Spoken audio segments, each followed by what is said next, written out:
How to use map in Need for Speed. If you want to explore faster or find the best event, here's how to use the map in Need for Speed right on your phone. Let's open our Need for Speed application. From the main menu, you have to tap onto the map icon, usually found on the bottom or top right corner of your screen, depending on your version. As in my case, I have not unlocked map yet, but for you guys, you may have. You have to use two fingers to pinch to zoom and drag to move around the map. This helps you explore different cities, areas, and race zones. Tap on any icon to view race type like campaign mission, time, trails, and special challenges. Tap again to start. Complete event usually shows a check mark or a start. New races may glow or show up as yellow or red icon.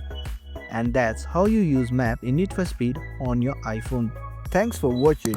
If you found this helpful, give it a thumbs up and consider subscribing for more tutorials. Drop a comment if you have question or suggestion for future videos. And don't forget to check out our playlist. See you in the next one.